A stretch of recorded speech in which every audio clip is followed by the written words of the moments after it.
السلام علیکم ورحمۃ اللہ وبرکاتہ۔ معزز سامعین کرام، اسعدی چینل میں آپ کا استقبال ہے۔ اسعدکم اللہ فی الدنیا والآخرہ۔ رشک کرتا ہے فلک ایسی زمین پر اسعد، جس پہ دو چار گھڑی ذکر خدا ہوتا ہے۔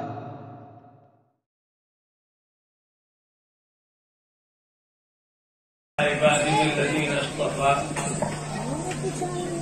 أما بعد،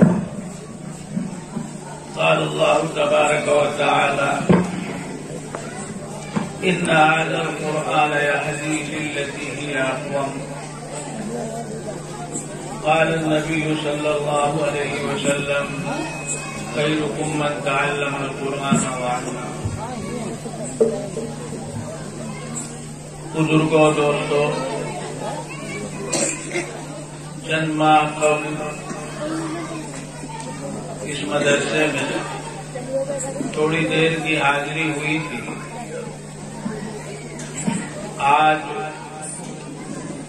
باقاعدہ حاضری کی نوبت آئی۔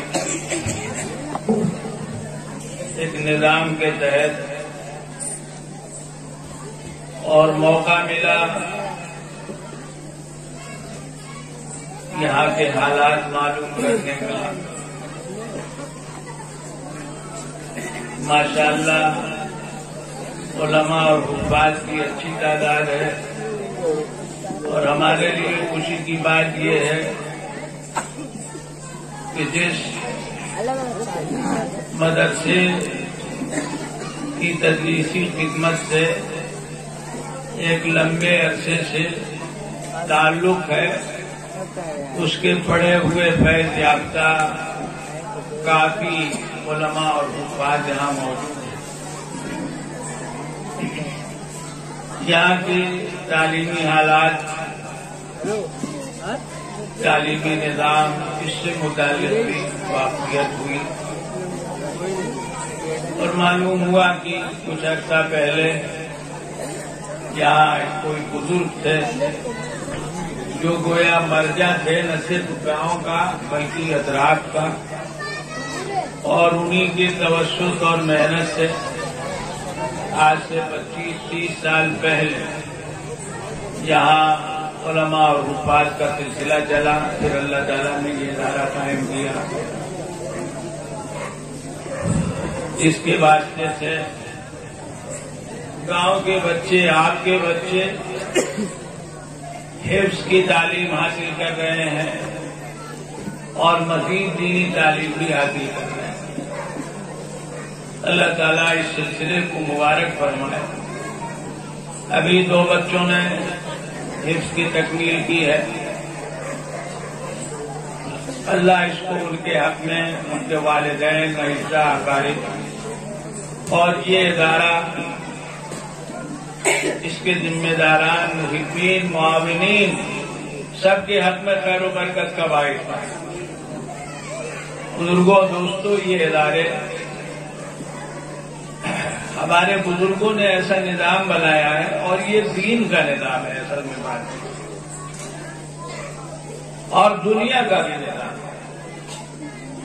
اجتماعی کام سب سے مل کر ہوتا ہے۔ جو کام سب کا ہو اس میں سب کو لگنا ہوتا ہے۔ جو کام سب کا ہو سب مل کر محنت کرتے ہیں۔ جو کام سب کا ہو سب اس کے پیچھے خرچ کرتے ہیں۔ یہ دنیا کا نظام ہے۔ دنیا کے خزانوں میں پیسے جمع ہوتے ہیں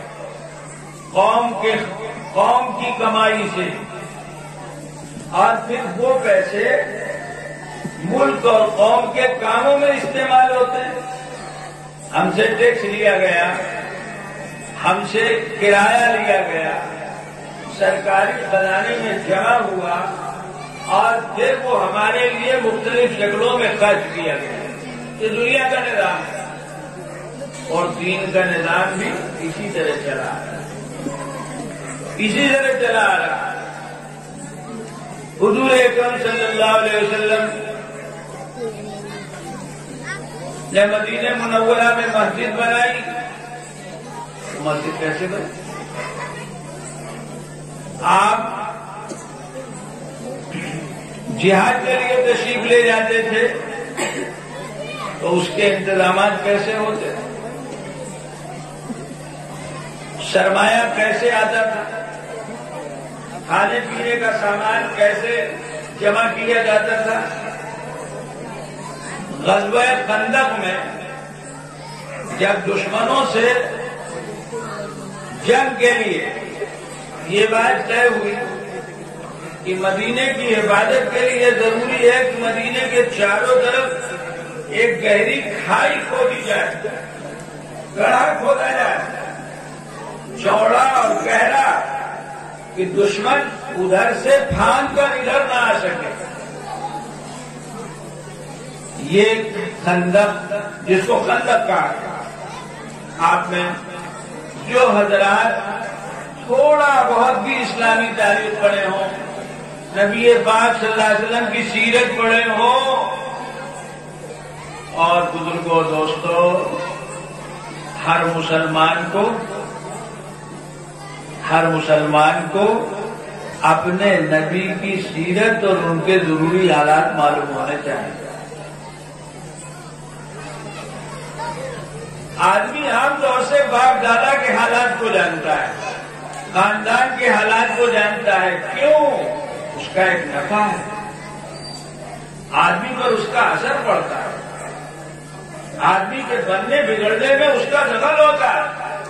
ہم مسلمان ہیں، ہم کو اسلام کی تاریخ کا پتہ نہ ہو، ہم مسلمان ہیں، ہم کو اسلام اور ایمان کا پتہ نہ ہو، ہم مسلمان ہیں، ہم کو نبی پاک صلی اللہ علیہ وسلم کے ضروری حالات نہ معلوم ہو، بزرگوں دوستوں،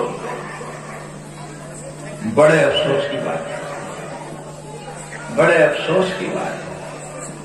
ابا اور دادا ان کا ہم کو پتا ہے کہ کیا تھے، کیا کرتے تھے، اور ہمارے آقا حضرت محمد مصطفیٰ صلی اللہ علیہ وسلم جن کے دامن سے ہم جڑے ہیں، اور یہ یقین رکھتے ہیں، امید نہیں، یقین رکھتے ہیں کہ اس دامن کے واسطے سے ہماری آخرت بنے گی، ہم جنت میں جائیں گے، آقا صلی اللہ علیہ وسلم کی شفاعت اور سفارش ہم کو ملے گی۔ ان کے حالات ہمیں معلوم نہ ہو، وہ کب پیدا ہوئے، وہ کہاں پیدا ہوئے، کب وہ نبی بنے، کتنی زندگی انہوں نے مکے میں گزاری، کتنی زندگی انہوں نے مدینے میں گزاری، اور مدینے میں کیا حالات پیش آئے یہ ہم کو معلوم نہ ہو، بڑے افسوس کی بات ہے۔ مسلمان کے بچے کو واقف ہونا چاہیے۔ یہ ربیع الاول کا مہینہ ہے، یہ ہمارے نبی کا مہینہ ہے، بلا شک اور شبہ اسی مہینے میں ان کی ولادت ہے، اقوال کے مطابق معروف تو رمضان ہے، لیکن ہجرت اسی مہینے میں کی حضور صلی اللہ علیہ وسلم، مدینے اسی مہینے میں تشریف لائے، اور اسلام کی تاریخ میں ایک بڑا نمایاں فرق آیا اس ہجرت کے نتیجے میں۔ آج اس مہینے میں ہم کتنی خوشی مناتے ہیں، جھنڈوں کی بھرمار ہے، نہ جانے کتنے قسم کے جھنڈے، ٹھیک ہے، محبت ہے، محبت کے تحت ہر گھر میں جھنڈا لگا ہے، ہر دکان میں جھنڈا لگا ہے، جی اس لیے گھر اور دکان میں جھنڈا لگا ہے کہ ہم میں سے ہر ایک کے دل میں ہمارے آقا حضرت محمد مصطفیٰ صلی اللہ علیہ وسلم کی محبت کا جھنڈا گڑا ہوا ہے کہ نہیں ہے؟ لیکن یہ بتائیے کہ جس دکان میں جھنڈا لگا ہے، جس گھر میں جھنڈا لگا ہے، اس دکان کا مالک اور اس گھر کا مالک نبی اکرم صلی اللہ علیہ وسلم کے حالات سے کس حد تک واقف، کس حد تک واقف ہے؟ بزرگوں دوستوں، آپ جائزہ لیں گے تو بڑا افسوس ہوگا، بڑا افسوس ہوگا. صورتحال اچھی نہیں ہے, صورتحال اچھی نہیں ہے. اچھی اچھی مسلم بستیوں میں کتنے مسلم نوجوان ہیں جو قرآن پڑھے ہوئے ہیں, جن کو اردو نہیں آتی, جن کو سیرت نہیں معلوم, جنہوں نے سیرت کی کوئی کتاب نہیں پڑھی. ارے نہیں اردو آتی تو ہندی میں سیرت کی کتابیں پڑھ لو, انگریزی میں سیرت کی کتابیں پڑھ لو, کچھ بھی پتہ نہیں.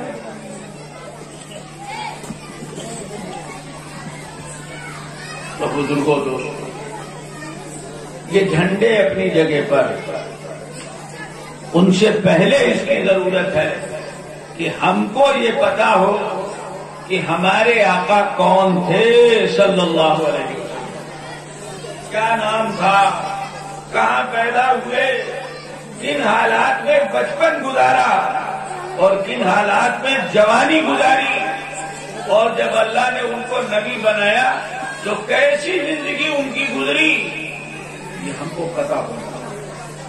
کتنے ان کے احسانات ہیں, احسانات کہ جن کی بدولت ایمان ہم کو ملا, قرآن ہم کو ملا. ہم تو مزے سے گھر میں رہ رہے ہیں, سو رہے ہیں, ٹھیک ہے, کبھی کبھی کچھ آفت بھی آ رہی ہے مسلمان ہونے کی وجہ سے, لیکن سوچئے حضور صلی اللہ علیہ وسلم اللہ کا پیغام پہنچانے کے لیے آپ نے کیا کیا جھیلا, کانٹے, گالیاں, پتھر. ارے آخر یہ سب کھائے کہ نہیں کھائے, ہم تو جانتے بھی ہیں. اور جان لے تو مانتے نہیں. یہ تو بڑے مزے سے پڑھتے اور سنتے ہیں کہ سلام اس پر کہ جس نے گالیاں سن کر دعائیں دی, اور سلام اس پر حاصل اس کا یہ ہے کہ پتھر برسانے والوں پر بھی پھول برسائے, بڑی داد ان اشعار پر. لیکن ہماری زندگی میں کیا یہ ہے کہ ہم بھی گالیاں سن کر دعائیں دیتے ہوں اور ہم بھی پتھر پھینکنے والوں پر پھول پھینکتے ہوں. کیسی محبت ہے بزرگوں دوستوں. خندق کھودی گئی, کئی دن تک کھودی گئی. اس خندق کو سب مسلمانوں نے مل کر کھودا, سب لوگ لگے ہیں. ہمارے آقا حضرت محمد مصطفیٰ صلی اللہ علیہ وسلم بھی لگے ہیں, سارے صحابہ بھی لگے ہیں. کھدائی ہو رہی ہے, مٹی اٹھا کے پھینکی جا رہی ہے. اس حال میں بھوک و پیاس کی پریشانی بھی ہے, لیکن دین کا ایک کام ہے, ضرورت کا ایک کام ہے. تو بزرگوں دوستوں, جو کام سب کا ہوتا ہے سب کو کرنا ہوتا ہے. گھر کا کام ہمارے گھر کا, گھر میں رہنے والے سب لوگوں کا ہوتا ہے. سب اپنے اپنے حساب سے ذمہ داری نبھاتے ہیں. مرد اپنے حساب سے ذمہ داری نبھاتا ہے, عورت اپنے حساب سے ذمہ داری نبھاتی ہے, اولاد ہے تو اپنے حساب سے ذمہ داریاں نبھاتے ہیں. تو اس لیے بزرگوں دوستوں, یہ جو ادارے ہوتے ہیں یہ کسی ایک سے نہیں چلتے اور کسی ایک کے بل پر نہیں چلتے. اور آج کے حالات میں جو ہمارا مزاج ہے, ہونا بھی نہیں چاہیے کہ اکیلا ایک ہی آدمی پیسہ خرچ کرتا, دماغ خراب ہو جاتا. کرتا اللہ کے لیے لیکن دماغ خراب ہو جاتا. ہم کر رہے ہیں کام, وہی صحیح ہوتا ہے جو مل کر ہوتا ہے. یہ بھی دے رہے, وہ بھی دے رہے, وہ بھی دے رہے, سب مل کے کر رہے ہیں. کسی میں احساس نہیں پیدا ہوتا کہ ہم اکیلے کر رہے ہیں. یہ ادارے مل کے اور تبھی ترقی ہوتی. لہذا ان اداروں کے واسطے سے جو خدمت ہو بچے حافظ بنے، بچے عالم بنے، بچے دین کا ضروری علم حاصل کریں، چاہے حافظ بنے چاہے عالم نہ بنے۔ اس میں سارے گاؤں کے لوگ اور مدرسے اور ادارے کے سارے محبین اور معاونین شامل ہوتے ہیں، سب کا حق اور حصہ، لہذا سب کے لیے دعا کرنی چاہیے۔ اور جو لوگ ادارے کی خدمت کرتے ہیں انہیں یہ نتائج دیکھ کر ہم نے ادارے کو پیسے دیے، ہم نے ادارے کی غلے سے مدد کی، کپڑے سے مدد کی، پیسے سے مدد کی، ادارے نے اس مدد کی برکت سے خدمت کی، 2 لڑکے حافظ ہوئے یا 10 لڑکے حافظ ہوئے یا اور زیادہ حاصل ہوئے، یہ سب تعاون کرنے والوں کے کھاتے میں گئے۔ اس کا اجر و ثواب ان سارے لوگوں کے حصے میں گیا اور آیا جنہوں نے ادارے کے لیے محنت کی، فکر کی، خدمت کی، چاہے مرد ہوں چاہے عورتوں۔ گاؤں میں چندہ ہو رہا ہے تو ظاہر بات ہے کہ چندہ مرد جیسے دیتے ہیں عورتیں بھی دیتی ہیں۔ یہ جو بچوں نے اس کی تکمیل کی، اللہ گاؤں کے سارے لوگوں کے لیے اور سارے ان لوگوں کے لیے جو اس ادارے کے لیے فکر مند رہتے ہیں، اللہ سب کے لیے خیر و برکت کا ذریعہ بنائے، ادارے کی حفاظت فرمائے، مزید ترقیات سے نوازے اور خدمتوں کے دروازے۔ بزرگوں، دوستوں، میں نے ایک آیت بھی پڑھی ہے اور ایک روایت بھی پڑھی۔ وقت اچھا خاصا ہو رہا ہے، نہیں ابھی ایک بیان اور ہونا اور کئی بیان ہو چکے ہیں الحمدللہ، بہت سی مفید باتیں آ رہی ہیں۔ میں نے آیت پڑھی اور روایت۔ بزرگوں، دوستوں، بات سمجھنے کی کہ قرآن کریم سے ہمارا کیا رشتہ ہے، کیا رشتہ ہونا چاہیے، اس کی ہمارے لیے کیا اہمیت۔ حضور اکرم صلی اللہ علیہ وسلم نے آپ کی اس حدیث میں جو میں نے ابھی پڑھی ہے اور جو ہمارے یہاں مدرسے میں بچوں کو اکثر و بیشتر یاد ہوتی ہے، ان کے سامنے آتی رہتی ہے، اس حدیث میں حضور اکرم صلی اللہ علیہ وسلم نے یہ بات کیوں فرمائی ہے کہ تم میں سب سے بہتر وہ ہے جو قرآن کو پڑھنے پڑھانے کا کام کرتا ہے۔ تم میں یعنی مسلمانوں سب سے بہتر وہ ہے جو قرآن کو پڑھنے پڑھانے کا کام کرتا ہو، یعنی دنیا کا کوئی بھی علم ہو جس کا دنیا کے لیے جتنا بڑا نفع ہو اور جو اس علم کو جانتا ہو اس کو جتنی بڑی تنخواہ ملتی ہو، قرآن کریم کا علم سب سے بڑھا ہوا ہے۔ قرآن پڑھنے پڑھانے والے کا دنیا کا بڑے سے بڑا علم رکھنے والا اور دنیا کے علم کی بنیاد پر بڑی سے بڑی تنخواہ اٹھانے والا اس کے برابر نہیں ہو سکتا جو قرآن پڑھنے پڑھانے کا کام کرتا ہے۔ یہ ہمارے آقا صلی اللہ علیہ وسلم کا فرمان ہے۔ کسی مولوی کو آج کل بہت سی اس طرح کی باتوں کو ہمارے بہت سے بھائی یہ کہہ کے ٹال دیتے ہیں یا ہلکا کر دیتے ہیں، مولویوں کا کہنا ہے، مولوی ایسا کہتے ہیں، مولویوں نے بنا لیا ہے، یہ حدیث مولویوں نے بنا لی ہے، یہ مسئلہ مولویوں نے بنا لیا۔ یہ نبی پاک صلی اللہ علیہ وسلم کا فرمان ہے۔ حدیث کی جو کتاب کھول لو اس میں یہ حدیث مل جائے گی۔ خیرکم من تعلم القرآن، بخاری مانتے ہو تو، کوئی دوسری کتاب مانتے ہو تو، اور مانتے ہی نہ ہو تو پھر بات دوسری ہے بھائی، کیونکہ بہت سے لوگ اللہ کو نہیں مانتے، بہت سے لوگ اللہ کو نہیں مانتے، ان کا خیال ہے سب ایسا ہی ہو رہا ہے، ہم بھی ایسے ہی پیدا ہو گئے، سب دنیا ایسے ہی ہو رہی ہے۔ گھر کا چھوٹا سا کام بغیر کسی آدمی کے ذات کے نہیں ہوتا، تو دنیا ایسے ہی چل رہی ہے۔ بہت سے لوگ اللہ کو، بہت سے لوگ اللہ کے رسول صلی اللہ علیہ وسلم کو نہیں مانتے، بہت سے قرآن نہیں مانتے، حدیث نہیں مانتے. نہ مانو، تمہاری مرضی. یہ تو بعد میں پتہ چلے گا، جب وقت آئے گا. جب وقت آئے گا تب پتہ چلے گا کہ ماننے والے صحیح تھے کہ نہ ماننے والے صحیح. ایک نو مسلم کا بیان کچھ دنوں پہلے نظر سے گزرا. میں بڑے مناظرے کرتا، بڑی بحث کرتا، مسلمان اس سے ان سے ان سے یہ ہو.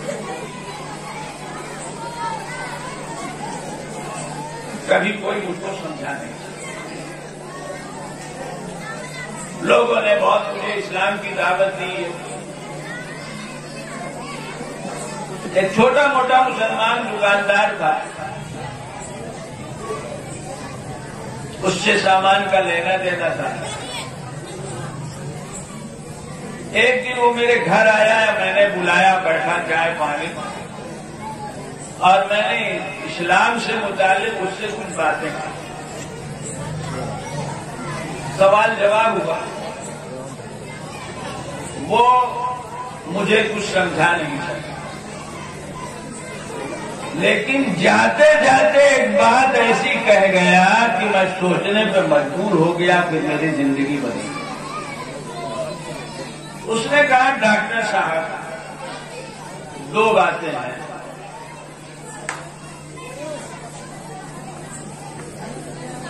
یا تو مرنے کے بعد کی زندگی ہے یا نہیں. اگر نہیں ہے تو مرنے کے بعد ہم اور آپ دونوں برابر ہوں. لیکن اگر زندگی ہے تو یہ سوال تو آپ سے ہوگا کہ تم نے مجھ کو کیوں نہیں مانا. بس اتنا کہہ کے چلا گیا، اور اب میرا دماغ لگ گیا. یہ عجیب بات اس نے کہی. اور پھر میں مجبور ہو گیا کتابوں کو دیکھنے پر، مطالعہ کرنے پر، حتیٰ کہ اللہ نے مجھ کو پورے گھر والوں کے ساتھ اسلام کی دولت سے نوازا. بھائی نہ ماننے والے کی تو کوئی بات نہیں. ہم تو اللہ کو مانتے ہیں اور رسول اللہ صلی اللہ علیہ وسلم کو مانتے ہیں، اور اللہ کی بھی مانتے ہیں اور رسول اللہ صلی اللہ علیہ وسلم کی باتوں کو بھی مانتے ہیں. ہم قرآن کو بھی مانتے ہیں، ہم حدیث کو بھی مانتے ہیں. ہمارے آقا کا فرمان ہے، قرآن کے علم سے بڑا کوئی علم نہیں ہے. کیوں؟ اس لیے کہ دنیا کے بڑے سے بڑے علم کا فائدہ یہی زمین کے اوپر ہے، یہی دنیا کی زندگی میں ہے. مرنے کے بعد اس علم کا کوئی نفع نہیں ہے. اور قرآن کا علم وہ ہے کہ جس کا نفع مرنے کے بعد کی زندگی، قبر کی زندگی اور آخرت کی زندگی میں ہے. تو آپ خود ہی سوچ لیں کہ کون سا علم بڑا. دنیا کا علم، ہر ماہ لاکھوں تنخواہ والا علم کہ جس کے بعد مرے تو آگے کچھ نہیں ہے، اندھیرا ہی اندھیرا ہے. یا یہ قرآن کا علم کہ جس کے ساتھ اگر ہماری موت ہوگی تو امید یہی ہے کہ ہماری قبر بھی اچھی ہوگی اور ہماری آخرت بھی اچھی ہوگی. اس سے بڑا کوئی علم نہیں ہو سکتا. قرآن کے علم کو سب سے بڑا علم کیوں کہا گیا؟ یہ اس لیے کہا گیا ہے جس کی وضاحت اس آیت میں جو میں نے پڑھی ہے موجود ہے. ان ھذا القرآن یہدی للتی ہی اقوم. قرآن اس راستے کی رہنمائی کرتا ہے جو انسانی زندگی کے لیے سب سے اچھا راستہ ہے، اس سے اچھا کوئی راستہ ہے. ان ھذا القرآن یہدی للتی ہی اقوم، اس راستے کی رہنمائی کرتا ہے جس سے اچھا کوئی راستہ ہو ہی نہیں سکتا.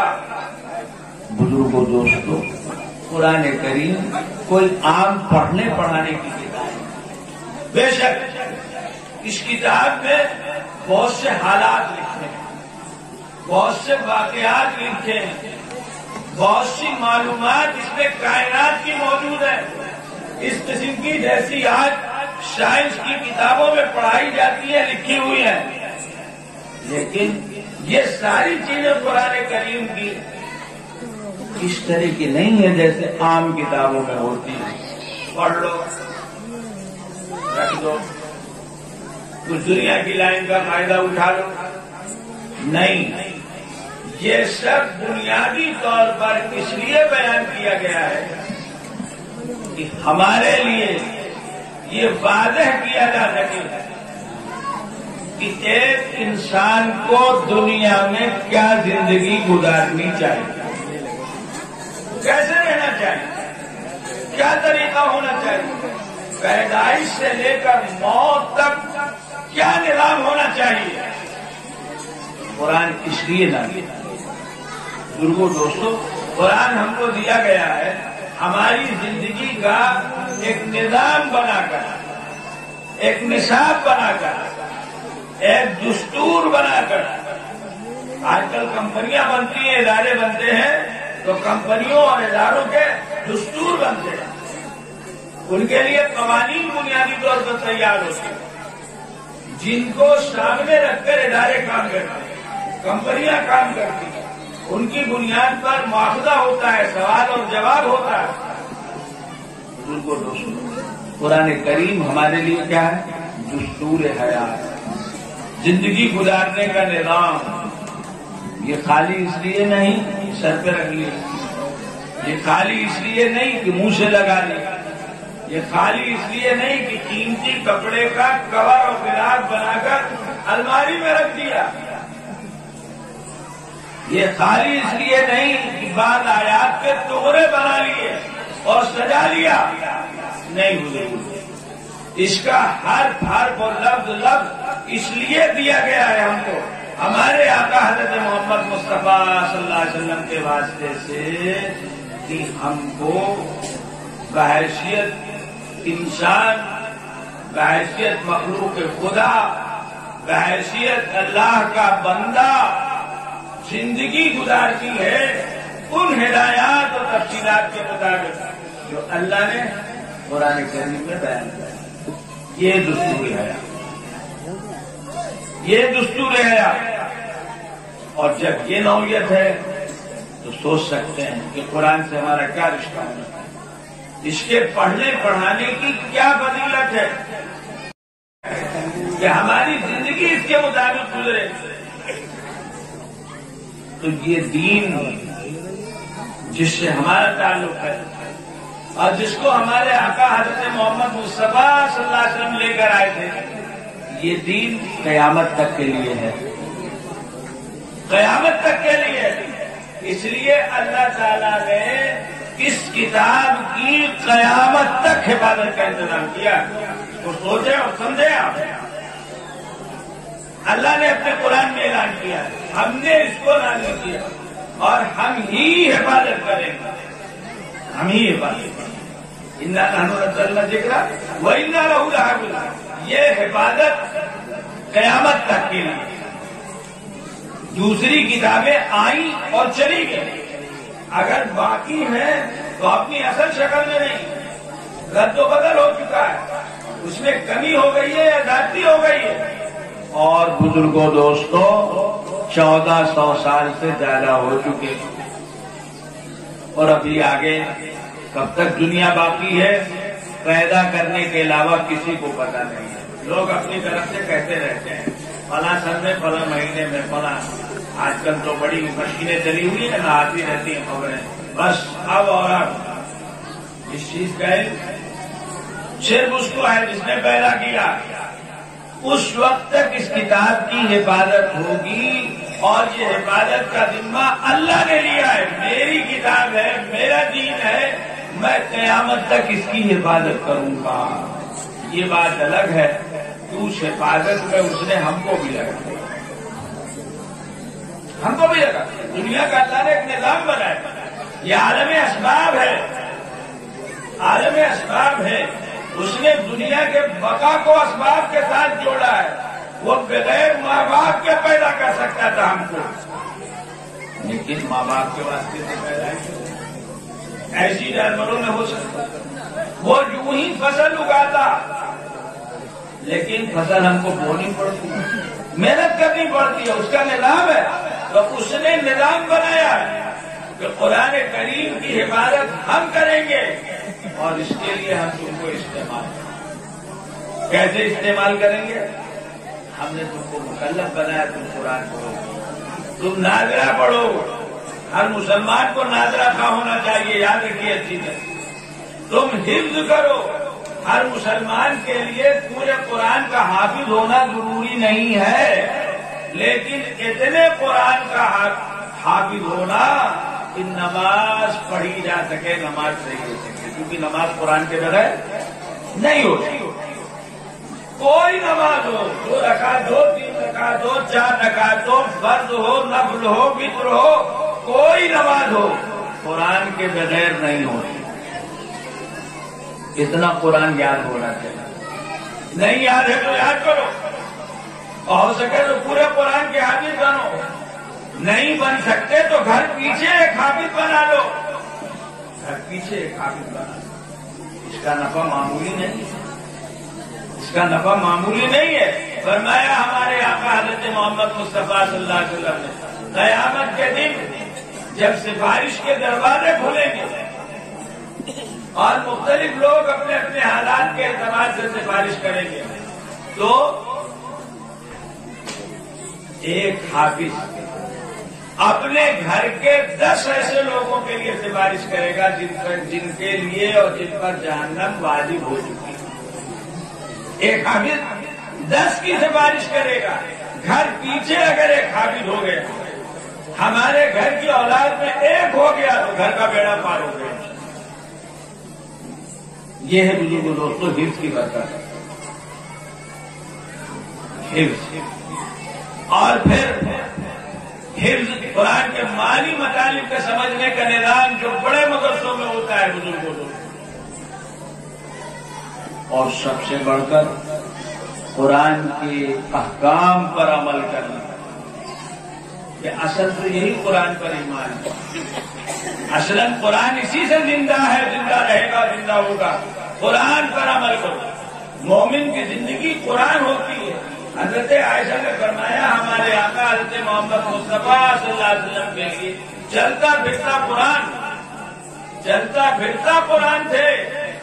مومن کی شان یہی بتائی گئی، چلتا پھرتا قرآن. کیا مطلب؟ اس کی زندگی سر سے پیر تک یہ قرآن کریم کے مطابق ہوتی ہے، اس کی ہدایتوں کے مطابق ہوتی ہے، اس کی رہنمائیوں کے مطابق ہوتی ہے. بزرگوں دوستوں، اللہ نے حفاظت کا ذمہ لیا ہے اور ہم کو لگا.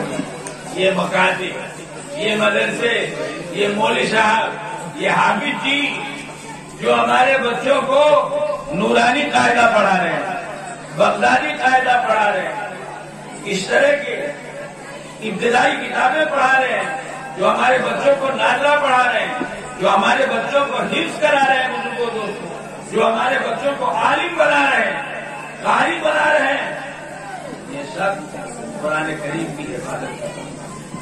اللہ کا اللہ نے اور نماز میں قرآن پڑھنا ضروری قرار دیا. اللہ نماز میں قرآن پڑھنا ضروری ہے، بغیر اس کے نماز نہیں ہوگی. چاہے صرف سورہ فاتحہ پڑھو، چاہے ایک سورت پڑھو، چاہے 2 آیتیں پڑھو، لیکن قرآن کے بغیر نماز نہیں ہے. جھگڑا اس میں ضرور ہے، جھگڑا کہیں اختلاف ہے کہ سورہ فاتحہ ہر ایک کو پڑھنی چاہیے کہ خالی امام کو پڑھنی چاہیے، مقتدی کو نہیں پڑھنی چاہیے، الگ مسئلہ ہے. لیکن یہ کوئی نہیں کہتا کہ نماز بغیر قرآن کے بھی ہو.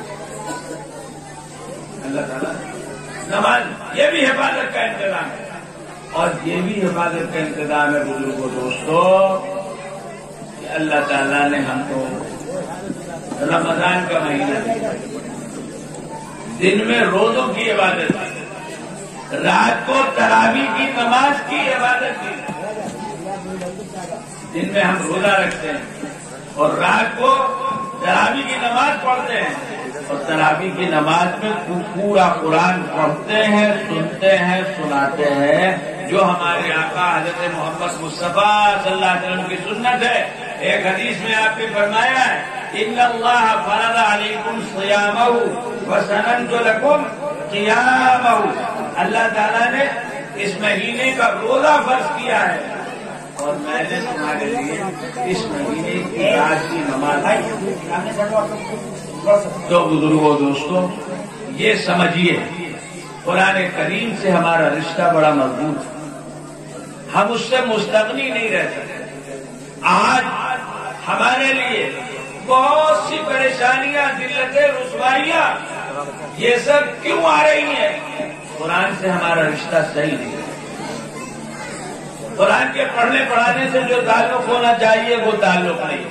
اتنے گھر ہیں جن میں ٹھیک ہے کوئی حافظ نہیں ہے، نہیں تلاش کریں تو تعجب کی بات نہیں ہے، اگرچہ بہت سے حافظ اور عالم ہیں، ایک گھر کا ایک آدمی بھی قرآن پڑھے ہوئے نہیں ہے۔ اتنے افسوس کی بات ہے۔ قرآن کے پڑھنے پڑھانے سے جو تعلق ہونا چاہیے، حفظ نہیں ہے، گنجائش ہے، لیکن ناظرہ تو پڑھے ہمارے بچے، گھر کا ہر فرد، گھر کا ہر بچہ بچی کم سے کم ناظرہ تو پڑھے ہو، کچھ تو خیر و برکت ہو۔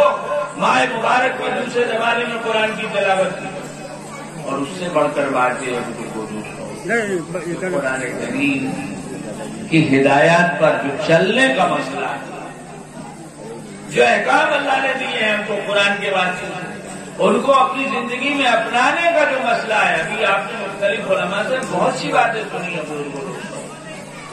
ہمارا دین ہماری پوری زندگی کو حاوی، پیدائش سے لے کے موت تک کی ہم کو ہدایتیں دی گئی، کہیں ہم کو آزاد نہیں چھوڑا گیا۔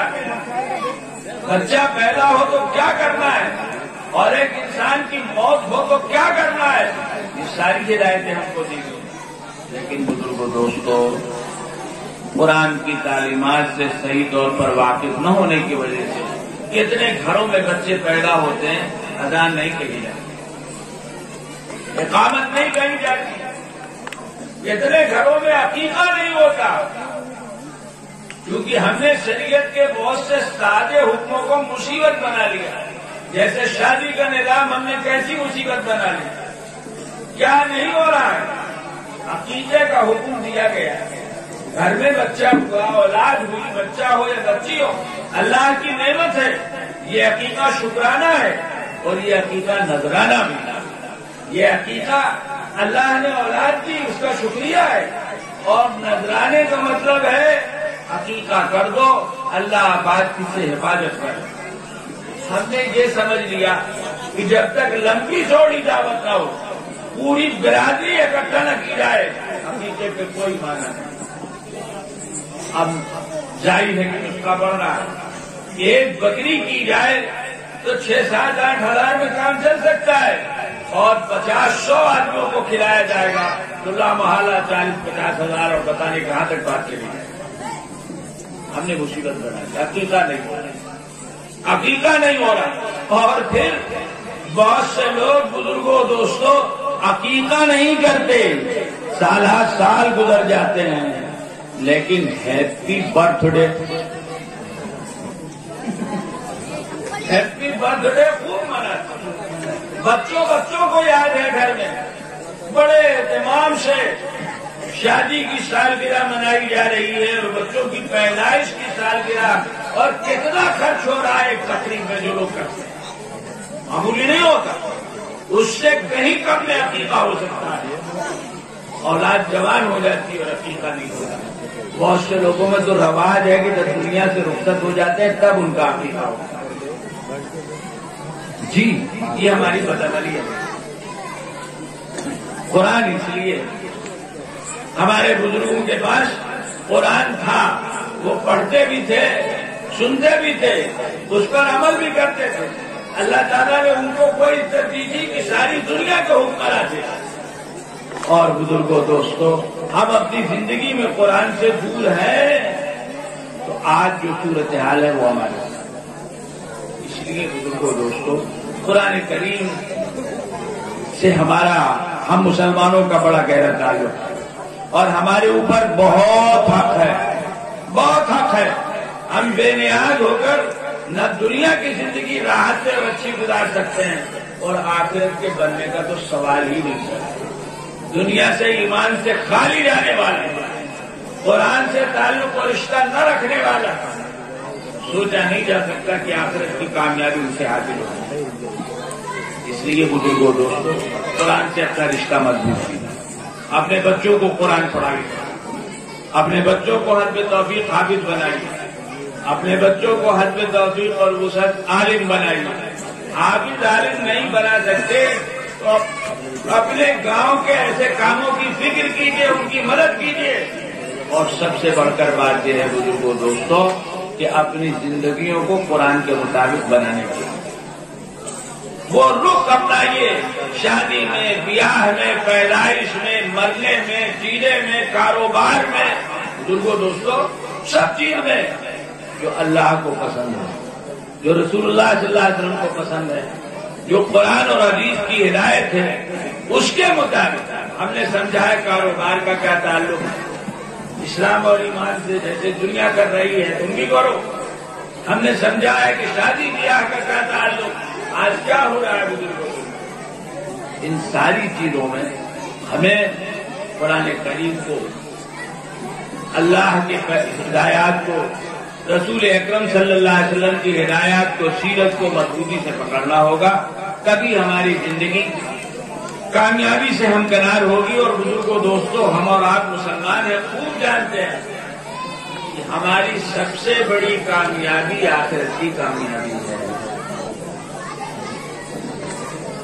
آخرت کی کامیابی. ایک مسلمان دنیا کی زندگی کھوتے ہوئے اپنے دشمن کے ہاتھوں سے یہ جملہ کہتا ہے، خست و رب الکعبہ، اللہ کے لیے میری جان چلی گئی، میں تو کامیاب ہو گیا. وہ مارنے والا سوچتا ہے کہ میں نے تو اس کی زندگی چھینی اور یہ کہہ رہا ہے کہ میں کامیاب ہو گیا. زندہ رہنا کامیابی ہے کہ مرنا کامیابی ہے. مر گیا، دنیا چلی گئی، اب کیسی کامیابی ہے. لیکن جب بات سمجھی گئی تو سمجھ میں آ گئی اللہ نے ایمان کی دولت دی. تو بزرگوں دوستوں، اصل کامیابی تو آخرت مرنے کے بعد. اللہ ایمان پر ہم کو موت دے، اللہ قبر کی زندگی ہماری اچھی بنائے، اللہ آخرت کی زندگی ہماری اچھی بنائے. اللہ نے جس چیز کے لیے ہم کو پیدا کیا ہے اس کے مطابق ہماری زندگی گزرے. آخرت میں نبی اکرم حضرت محمد مصطفیٰ صلی اللہ علیہ وسلم کا قرب حاصل ہو، ان کی شفاعت حاصل ہو. بزرگوں دوستوں، ہمیں اس بات کی فکر کرنی ہے. یہ ہمارے ادارے، یہ ہماری مجلسیں، ان سب کا پیغام یہ ہے. اس کو اپنے ساتھ لے کے جانا چاہیے اور اس کی فکر کرنی چاہیے کہ اس قسم کی جو مجلسیں ہیں وہ ہمارے لیے رکھنے سے خالی نہ ہو. باقی دعوانا الحمدللہ.